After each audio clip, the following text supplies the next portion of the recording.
to accept blame for the team loss to South Africa.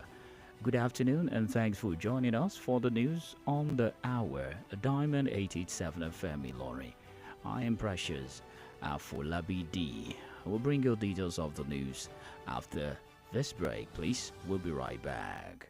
Yeah, wait, he's from our tribe and we have the same religion, so we have to protect our own. Our tribe isn't corrupt. I beg you, leave am now our Peking. Wait, stop and think. Do you realize that the impact of corruption and careless decisions by that clansman or family member of yours doesn't know tribalism or nepotism? Let's hold everyone accountable for a better society and country. If you see something, say something to the right authorities. This message is reaching you from Diamond 88.7 FM, Ilorin.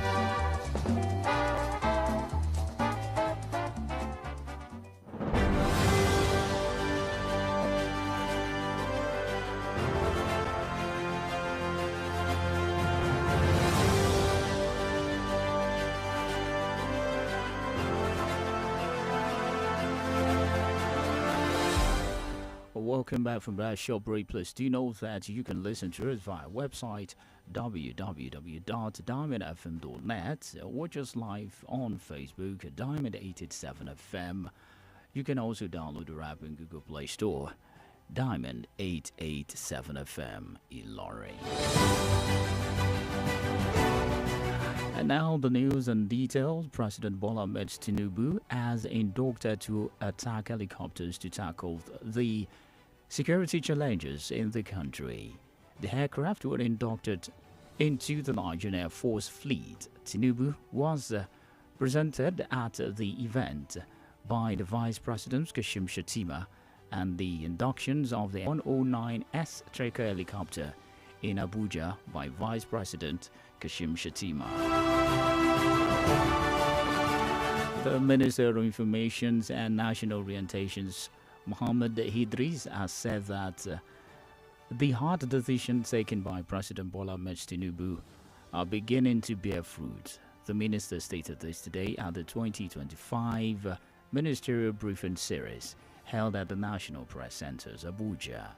The minister was reacting to the recent report released by the National Bureau of Statistics, which indicated that inflation has ceased. And speaking during the press briefings, the minister said the president is focused and is determined, and his determination to the interventions are clearly seen of the benefits of reform, though gradually are real and measurable. The House of Representatives Committee on Land Transport has invited the Managing Director of the Nigerian Railway Corporation, Kayode Okpeifa, as well as the Managing Director of Railway Property Management Company Limited, Timothy Zalanga, over the running of the NRC and the management of its assets across the country. The decisions to invite Okpeifa and Zalanga was equal to the resolutions of the committee after its meeting. Sales of properties without due process. This expressed concerns that some NLC's pensioners and staff are being chased out of their apartments in the staff quarters while the properties are being sold out. The Kwara State government has picked color code for all transporters in the state as means of identification to ensure the safety of residents. The Kwara State Commissioner for Transportation's Honorable Lafia Aliyu made the pronouncement during a tripartite consultative meeting held at the ministry headquarters in Ilorin, comprising the leadership of all road transport unions, representatives of the state security agencies, the commissioner, who re-echoed the unwavering commitment of Governor Abdurrahman Abdurrazak towards the preservation of unity, harmony and the peace of which Kwara State is known for, posited that security remains the hallmark. Maternity leave for women in the state from 3 months to 6 months, saying it will give ample time to care for their babies and themselves. The governor made this known during the week Executive Council meetings at the Council Chamber of the Government House, Mina, where he announced other enactments for the benefits of the residents. He said the leave extensions would help them become more productive when they resume, and directed the head of service, Abubakar Idris, to work out modalities for the proper implementations of the policy. The Commissioner of Information and Strategy, Binda Maman, as briefed journalists after the council meeting, disclosed all the measures approved by the Niger State government to improve the lives of the residents in the state. The Defense Headquarters CHQ has dismissed the viral video circulation on the social media handled purporting to show terrorists overrunning a military base in Mate, Borno State and killing some soldiers. The Defense Headquarters describes the video as a disinformation campaign, saying it is a footage from Lagos State Environmental Protection Agency, LASEPA, has scaled multiple facilities across the state for violation environmental regulations, with a particular focus on noise pollution. The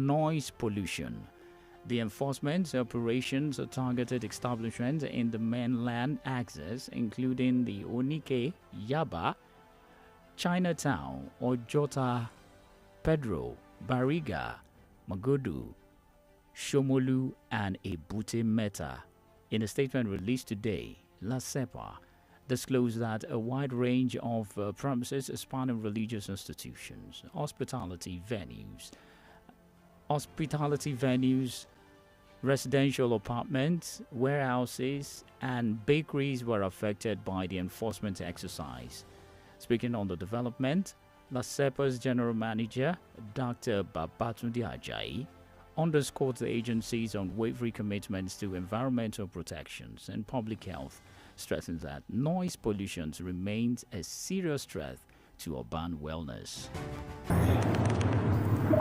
Go dance, you lit.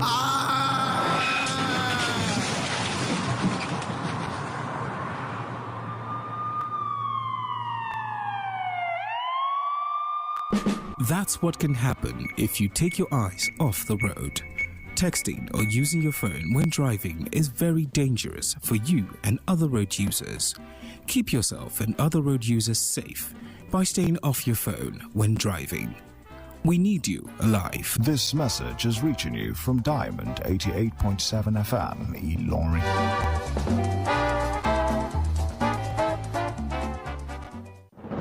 People's Liberation Front has called for the African Union to mediate the federal government after the Electoral Board revoked its legal status as a party.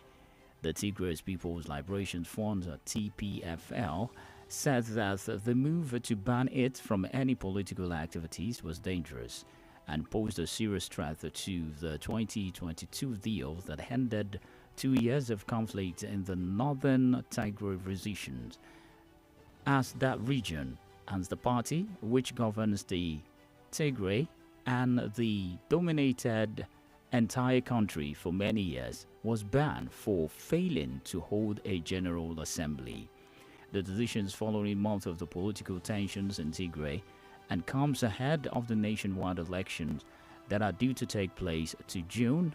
To Miguel Antonio Rodriguez, which alias is known as the Chuchilo Knife, was arrested in the city of the Medellin in a joint operations between the two countries and Interpol.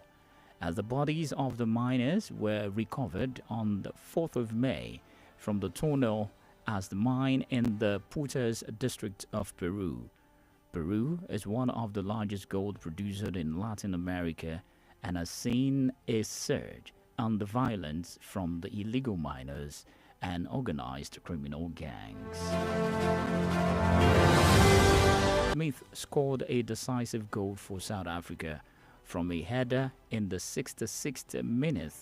Zubairu said during his interactions with the media after the game that they take full responsibility for the team's failure to reach the final. Flying Eagles will take on host Egypt in the third place match on Sunday.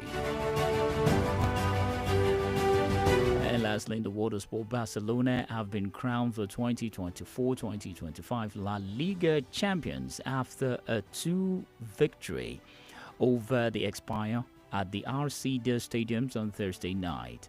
The title clinching's win was powered by the two of Barcelona's brightest young stars, Lamine and Yamal. And with that, we have come to the end of the news on the hour. But before we go, here are the recap of the major stories. President Tinubu inducted 2 fighters aircraft to tackle insecurity. House of Representatives summons Nigerian Railway Corporation's managing director. Kwara government picks colors code for the transporters. Niger approves 6-month maternity leaves for women. In the foreign scene, a Tigray party says ban threatens Ethiopia's peace deal. And lastly, in the world of sport, Flying Eagles coach planned squad overall accept blame for the team loss. Many thanks for listening to your Shining Supreme station. So do know that your version of the news will be coming on board.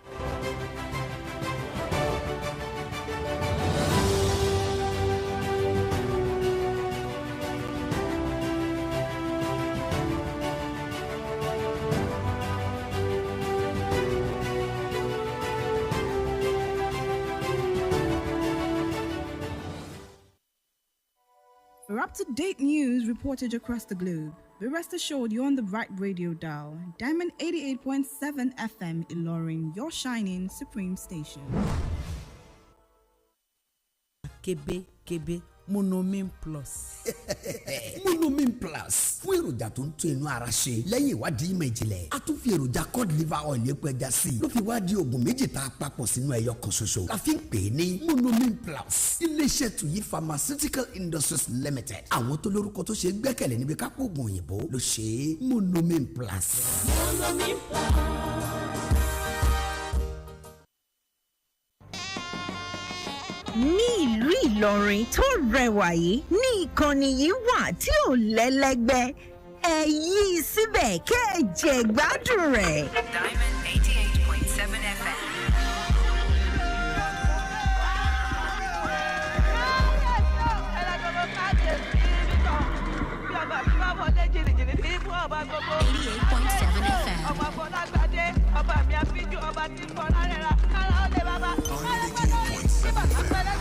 Ẹ díjú yín kẹjà ládùn rẹ̀ ẹ jẹ́ kó mọ́ yín lára Diamond 88.7 FM ìkànnì tí ò lẹ́lẹ́gbẹ́.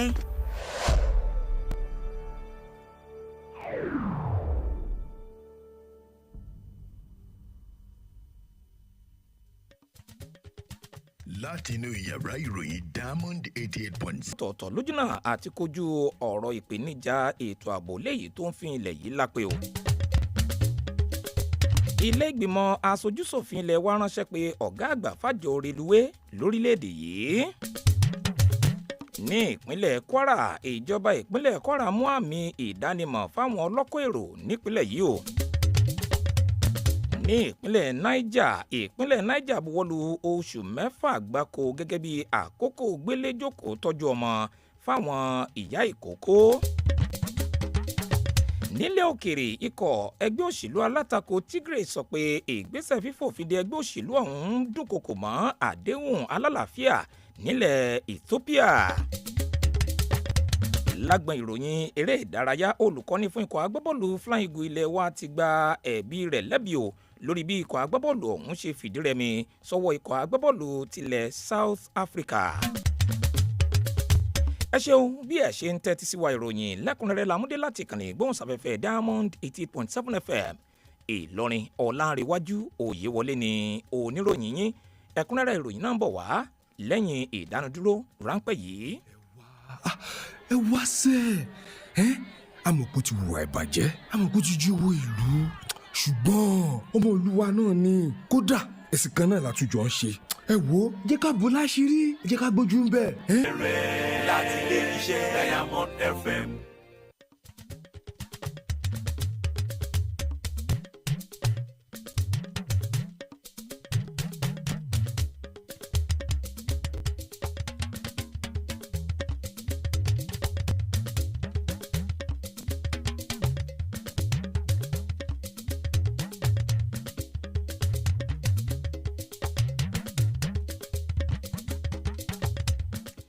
ẹ káàbọ̀ padà ẹ̀kúnrẹ́rẹ́ ìròyìn náà rèé.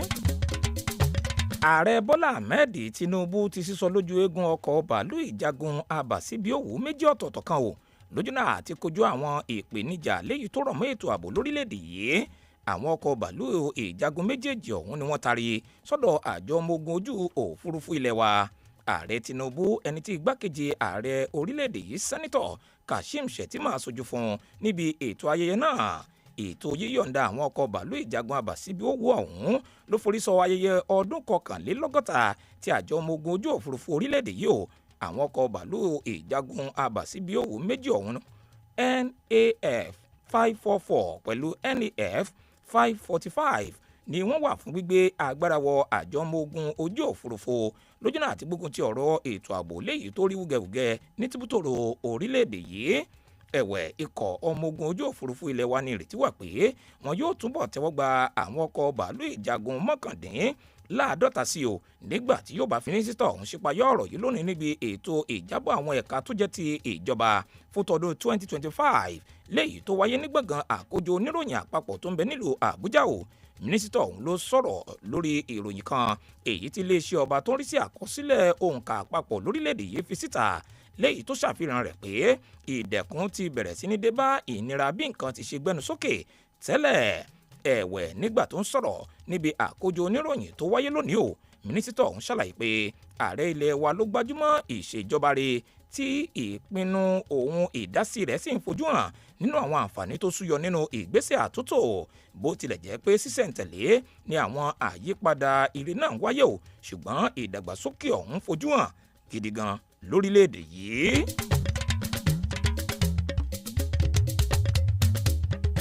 túẹ̀ ìgbìmọ̀ tó ń rí sí ìrìn àjò lórí ilẹ̀ nílé ìgbìmọ̀ aṣojúṣòfin ilẹ̀ wa ti ránṣẹ́ pé ọ̀gá àgbà fàjọ tó ń rí sí ọ̀rọ̀ reluwé lórílẹ̀‐èdè yìí arákùnrin káyọ̀dé ọ̀pẹ́ifá ti máa darí iléeṣẹ́ tó ń mójútó àwọn dúkìá tó jẹ́ ti àjọ reluwé o. arákùnrin timothy zalanga ọ̀hún ni wọ́n gbarata lásìkò ìpàdé náà lórí àbójútó àwọn dúkìá tó jẹ́ ti àjọ reluwé o pẹ̀lú ẹ̀sùn títa àwọn dúkìá àjọ ọ̀hún kan lọ́nà àìtọ́ ti mọ àfikún pé níṣe ni wọ́n lé àwọn òṣìṣẹ́ fẹ̀yìntì àjọ reluwé kan ti mọ àwọn òṣìṣẹ́ àjọ ọ̀hún kúrò láwọn ilégbèé tí wọ́n fún wọn àwọn òṣìṣẹ́ àjọ ọ̀hún tí wọ́n sì ta àwọn dúkìá náà láì bẹ̀sùbẹ̀gbà. nípínlẹ̀ kwara ìjọba ìpínlẹ̀ kwara ti mú àwọ̀ ìdánimọ̀ fáwọn ọlọ́kọ̀ èrò nípínlẹ̀ yìí gẹ́gẹ́ bí àmì ìdánimọ̀ lójúnà àti mú kí ààbò tó péye túbọ̀ wà fáwọn olùgbé ìpínlẹ̀ yìí o. kọmíṣánná fọ́rọ̀ ìgbòkègbodò ọkọ̀ nípínlẹ̀ kwara ọ̀nàrẹ́bù láfíà àgì léyìí tí yóò mú ìlọsíwájú wà nípínlẹ̀ yìí ti mọ́ ìgbé ayé rere faraàlú. kọmíṣánná ọ̀hún tún ṣàfikún rẹ̀ pé ìjọba ìpínlẹ̀ yìí ti fẹnukò sí àwọ̀ olómi ọsàn pẹ̀lú àmì ìlà tẹ́rẹ́tẹ́rẹ́ aláwọ̀ ewé o fún gbogbo àwọn ọlọ́kọ̀ èrò tí máwọn oníkẹ̀kẹ́ ẹlẹ́sẹ̀ mẹ́ta tí wọ́n fi iṣẹ́ ọkọ̀ jẹun nípínlẹ̀ yìí o nígbàtí àmì aláwọ̀ ewé pẹ̀lú àmì ìlà tẹ́rẹ́tẹ́rẹ́ funfun yóò wà lára ọkọ̀ àwọn tó bá ń ti ìpínlẹ̀ kan bọ́ sí ìpínlẹ̀ mìíràn. ìgbìmọ̀ ọ̀hún o tó ń bẹ nílé ìjọba nílùú Minna bẹ́ẹ̀ ló tún kéde àwọn òfin mìíràn tí ìgbìmọ̀ aláṣẹ náà buwọ́lù pẹ̀lú àwọn àǹfààní tó sodo sínú rẹ̀ faraàlú. gómìnà ṣàfikún rẹ̀ pé ètò gbéléjókòó tọ́jú ọmọ ọ̀hún yóò fáwọn ìyá ọlọ́mọ láǹfààní o láti túbọ̀ ní okun àti agbára láti ṣiṣẹ́ nígbà tí wọ́n bá fi padà sẹ́nu iṣẹ́ kó wa wọn. bẹ́ẹ̀ ló darí olórí òṣìṣẹ́ nípínlẹ̀ ọ̀hún Abubakar Idrisi láti ṣiṣẹ́ kánmọ́kánmọ́ o lórí ọ̀nà tí ètò náà yóò fi kẹsẹ̀ járí. ẹ̀wẹ̀ kọmíṣánná fọ́rọ̀ ìròyìn ohun ìlànà àmútẹ̀lé nípínlẹ̀ ọ̀hún arábìnrin Binta Maman lẹ́ni tí ó bá wọn onígègé àrà sọ̀rọ̀ lẹ́yìn ìpàdé ìgbìmọ̀ aláṣẹ ìpínlẹ̀ ọ̀hún tó ṣípayá àwọn. nígbà tó bá ń sùn lọ́wọ́ ara ríro kan jàǹgbọ̀n lọ́wọ́ sẹ́ńpẹ́ ó kan jàǹgbọ̀n jẹ́jẹ́jẹ́ níṣẹ́ rẹ̀ kò mú nira lọ́wọ́ rárá ẹ̀fọ́rí ìrora wa gbígbà ó sẹ́ńpẹ́ ọkọ̀ yín ti dé. pírí lolongo jí ẹ̀kìrì jígbọ́nra tàná dànù sẹ́ńpẹ́ night lẹ́yìn iṣẹ́ òòjọ́ tó wá kẹ́fìn ìrora tó lè fa ìrorun sùn bó ṣe ń fẹ́ tó o bá wojú aago tó rí pé ó ku ìṣẹ́jú mẹ́ẹ̀ẹ́dógún tó o fẹ́ sùn gbé sẹ́ńpẹ́ night hóró méjì lura wẹ́rẹ́wẹ́rẹ́ ni sẹ́ńpẹ́ yóò máa ṣiṣẹ́ lágọ̀ọ́ ara rẹ nígbà tó o bá ń sùn lọ́wọ́ tí ìlera pípé yóò sì jẹ́ tiẹ̀ tó o bá ti jí láì látàtì sẹ́ńpẹ́ night jẹ́jẹ́ kulẹ̀ níṣẹ́ rẹ̀ lágọ̀ọ́ ara rẹ̀ lójú oorun kébé ni fún ẹ láàárọ̀ ọjọ́ kejì lẹ́nu iṣẹ́ rẹ̀ iléeṣẹ́ tuyi pharmaceutical industries limited àwọn tó lórúkọ tó ṣe é gbẹ́kẹ̀lé níbi ká pò oògùn òyìnbó ló ṣe é bára rẹ̀ ò bá ṣe wéré lẹ́yìn ọjọ́ kẹta kàn sí dókítà rẹ̀ Sempin Night. ẹ̀fọ́rí ìrora wa gbígbà ó Sempin ọkọ̀ yín ti dé. nílẹ̀ òkèrè ẹgbẹ́ òṣèlú alátakò gbòógì nílẹ̀ Ethiopia tí a mọ̀ sí Tigray People's Liberation Front ti ké sí àwùjọ ilẹ̀ adúláwọ̀ o láti parí ìjà pẹ̀lú ìjọba àpapọ̀ lẹ́yìn tí ìgbìmọ̀ alábòjútó fọ́rọ̀ ètò ìdìbò gba ìwé àṣẹ èyí tí ẹgbẹ́ ọ̀hún ní lábẹ́ òfin gẹ́gẹ́ bí ẹgbẹ́ òṣèlú kúrò lọ́wọ́ ẹgbẹ́ òṣèlú náà o ẹgbẹ́ òṣèlú ọ̀hún ṣàlàyé pé ìgbésẹ̀ láti fòfin de ẹgbẹ́ òṣèlú náà láti má ṣe kópa nínú èyíkéyìí ọ̀rọ̀ òṣèlú ló jẹ́ ohun tó léwu gbà tó sì ń dúnkokò mọ́ àdéhùn alálàáfíà tọdún 2022 léyìí tó fòpin sí rògbòdìyàn ìjàkọ akátá ọlọ́dún méjì léyìí tó ń fi ẹkùn àríwá ilẹ̀ Tigray lápè ẹgbẹ́ òṣèlú ọ̀hún léyìí tó ṣàkóso orílẹ̀-èdè náà fún ọ̀pọ̀lọpọ̀ ọdún ni wọ́n fòfin dè fún kíkùnà láti ṣètò ìgbìmọ̀ àpérò gbogbogbò ẹ̀wẹ̀ ìpinnu ọ̀hún wáyé o látàrí fíàgàn ìjàkọ akátá lágbo òṣèlú léyìí tó fọná sójú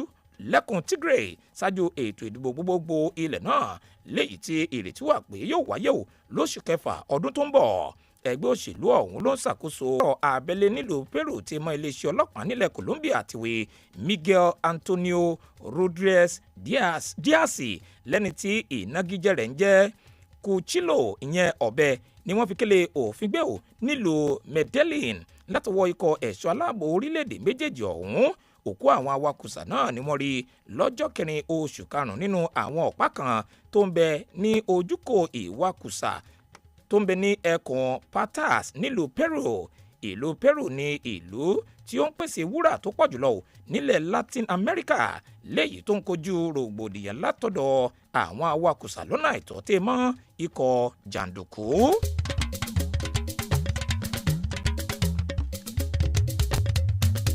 lágbọn ìròyìn eré ìdárayá fútọ̀sán tòní olùkọ́ni fún ikọ̀ agbábọ́ọ̀lù Flying Eagle ilẹ̀ wa Aliyu Zubairu ti gba ẹ̀bi rẹ̀ lára sọ̀rọ̀ lẹ́yìn ìfẹsẹ̀wọnsẹ̀ náà gba ẹ̀bi rẹ̀ lẹ́bi fún bí ikọ̀ agbábọ́ọ̀lù ọ̀hún kò ṣe yanyọ wọ abala àṣekágbàwò ikọ̀ agbábọ́ọ̀lù Flying Eagle ilẹ̀ wa ni yóò máa wákò pẹ̀lú ikọ̀ agbábọ́ọ̀lù tilẹ̀ Egypt láti jìjàdù fún ipò kẹta lọ́jọ́ àbámẹ́ta tó ń bọ̀ yìí.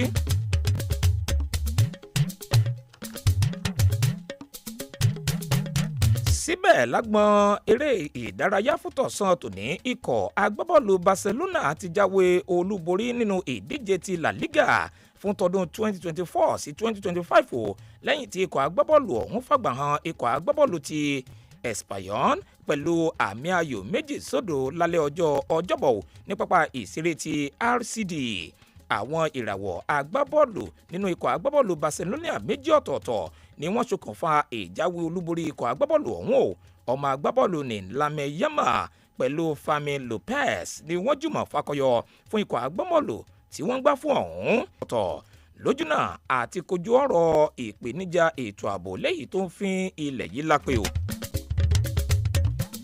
àtúmọ̀wá sẹ́tìgbọ̀yìn lọ́sàn-án tòní wípé ilé ìgbìmọ̀ aṣojúṣòfin ilẹ̀ wa ránṣẹ́ pé ọ̀gá àgbà fàjọ reluwé lórílẹ̀‐èdè yìí. nípínlẹ̀ Kwara ajẹ́kẹ́ gbọ́ wípé ìjọba ìpínlẹ̀ Kwara mú àmì ìdánimọ̀ fáwọn ọlọ́kọ̀ èrò nípínlẹ̀ yìí o. nípínlẹ̀ Niger àmúwá sẹ́tìgbọ̀yìn pé ìpínlẹ̀ Niger buwọ́lu oṣù 6 gẹ́gẹ́ bí àkókò gbéléjókòó tọ́jú ọmọ fáwọn ìyá ìkókó gbogbo. nílẹ̀ òkèrè ajẹ́kẹ́ gbọ́ wípé ikọ̀ ẹgbẹ́ òṣèlú alátakò Tigray sọ pé ìgbésẹ̀ fífòfinde ẹgbẹ́ òṣèlú ọ̀hún dúnkokò mọ́ àdéhùn alálàáfíà nílẹ̀ Ethiopia ni o. lágbàlá ìròyìn eré ìdárayá fútọ̀sán tòní olùkọ́ni fún ikọ̀ agbábọ́ọ̀lù Flying Eagle ilé wa ti gba ẹ̀bí rẹ̀ lẹ́bi lórí bí ikọ̀ agbábọ́ọ̀lù ọ̀hún ṣe fìdírẹmi sọ́wọ́ ikọ̀ agbábọ́ọ̀lù tilẹ̀ South Africa.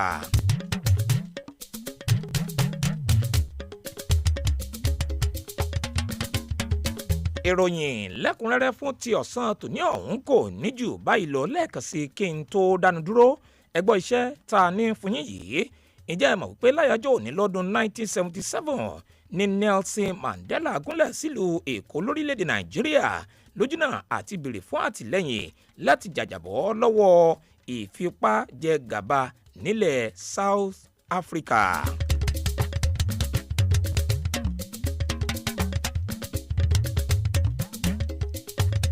ìròyìn lẹ́kùnrẹ́rẹ́ fún ti àkókò yìí ọ̀hún kò ní jù báyìí lọ láti máa gbádùn ọkọ̀ ọ̀jọ̀kan àwọn ètò wa sọ́wọ́ wájú ẹ dánlódù app wa Diamond FM lórí Google Play Store tàbí lórí Apple Store. ẹ má gbàgbé láti pàdé wa ní aago 3 ọ̀sán òní, aago 4 tí mọ́ aago 5 ìrọ̀lẹ́ òní fún onírúurú ìròyìn lédè Gẹ̀ẹ́sì tí mọ́ èdè abínibí wa o. bó bá wá ní ohun kan tó ń ṣẹlẹ̀ láyìíká àti agbègbè yín tẹ́ fẹ́ fi tó yàrá ìròyìn iléeṣẹ́ wa létí ẹ kàn sí wa lórí ẹ̀rọ ìbánisọ̀rọ̀ yìí 091